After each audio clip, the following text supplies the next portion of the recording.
Would you rather win every available trophy for Arsenal or win one World Cup for Australia? Man, what a position to put me in. Hey, I'm Lydia and I'm a goalkeeper at Arsenal and Australia. Hi, I'm Matt, and I'm also a goalkeeper at Arsenal in Australia. And this is Rapid Fire. Ladies first, no? Okay, here we go. All right, Matt, who was your favourite Arsenal player when you were growing up? Nice question to begin with, easy one. Thierry Henry. Nice. Just watched a documentary growing up as a kid and fell in love with him and the club after that. What was the first sport you played when you were younger? Oh, the first sport I played was AFL. Out in WA, there's no real footy out there, I guess, is kind of like the number one sport. So I was all about AFL and kicking it out in the desert. What did you sing for your initiation, and have you sung at every club that you've been at? I always go to this song. I feel like it's a nice safety song. It's called Uncle Cracker, Follow Me. Oh yeah, that's a good one. Just easy sing along, not too much rhythm or dancing or anything like that involved. Yep. You get the audience involved with the click of the fingers. And yeah, that's a good one. Can you remember the first time we met and what was your first impression? Wow. I think it might have been when you were back in the A-League. Yeah. I'm pretty sure. And I think it might have been, probably the end of season awards or something like that. Gosh, I mean, you were killing it at Central Coast. I mean, you had JC there. That was ages ago. And I remember JC came to Matilda's camp for a while and he was like, yeah, Matt Ryan. And then we're like, okay, keep an eye out for him. And then, you've kind of hit the big time. We're like, oh yeah, cool. I'll slip you a $20 note. Yeah. Next time we see each other for giving that answer. All right, you've been in England for a while now. What is the best English food? I must say, I do enjoy a good Sunday roast, obviously on a Sunday. Yeah. I like to go for a chicken roast and then obviously the veggies smothered in their gravy and all that. Oh, good one. Who's the most famous person in your phone contacts? Honestly, just probably teammates, I think. Pat Mills. Yeah, I mean, all the Australian athletes you kind of meet throughout, random things back home. So I got a few people on my phone list that I can contact. All right, who's your best friend in football? Generally, all my good mates, my best mates are footballers as well. Anthony Caceres, Bernie Abini, Nick Fitzgerald. I all grew up playing juniors with them, went to school with them as well. So I'd have to say one of those guys. Can't split them. If they're one of this, I don't want any sort of favoritism, So yeah, of course. What is the most important thing I need to know about living in London? Oh, the cafe you need to go to. So there's a cafe, Granger & Co, actually run by, or I guess a franchise from Bill Granger, from Bill's in Sydney. Okay, yeah. Oh, yeah. Yeah. I know. Straight off King's Cross, and it's literally 5 minutes away. If lockdown ended tomorrow, where would you go and why? Granger & Co. Fair enough, there we go. Pancakes, huh? That was easy. That's pancakes. Who would win in a penalty shootout between us if we were both taking and trying to save the penalties?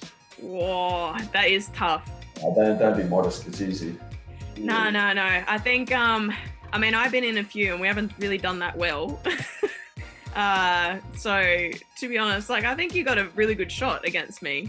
We'd definitely be going probably a while. We'll go to the 15th shot and that kind of thing. Away from football, are you an AFL guy or an NRL guy?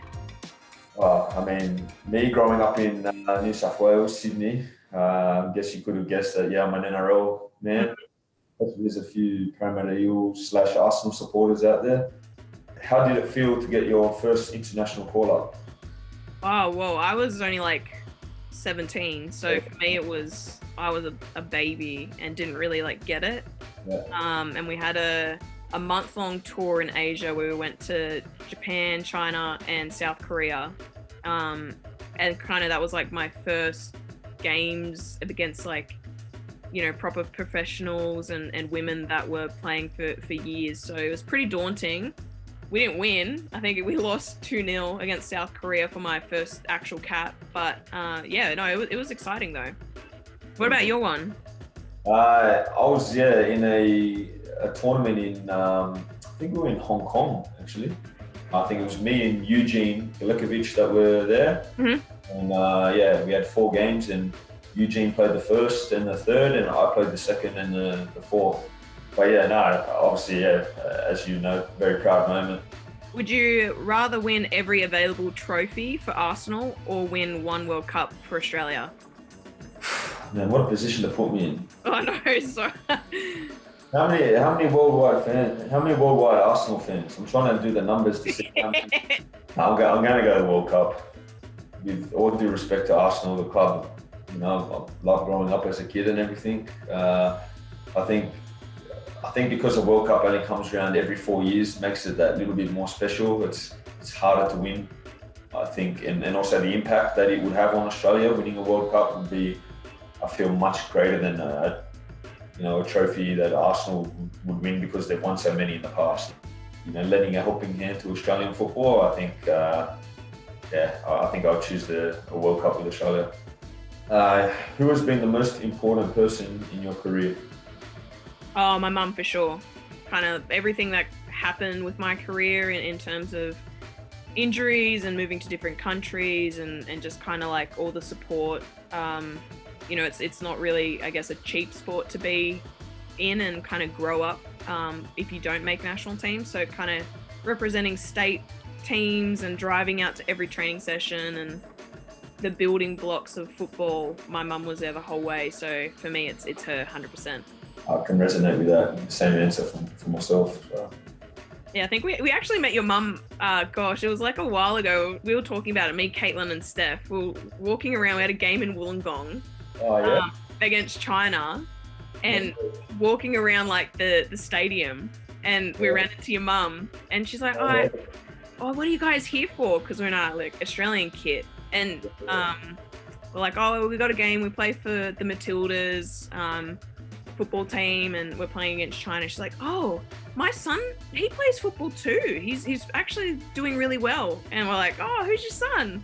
And she's like, oh, Matt Ryan. We're like, oh, get out of here. No way. Yeah, she lives down there, like literally 2 streets away from Wim Stadium. So, oh, no way. Yeah, anytime there's something on down there. Did she have the dog with her or not? Yeah, she did. Yeah, I think that's why we stopped, because the dog came right up and we're like, oh, dog people. So I was like, oh. Hopefully we can actually pick this back up again in person if time allows. So no, I had a great time. And they also having a real good time, and yeah, like you say, I second that. Hopefully we can get out in the not too distant future and enjoy a coffee at Granger & Co. Done.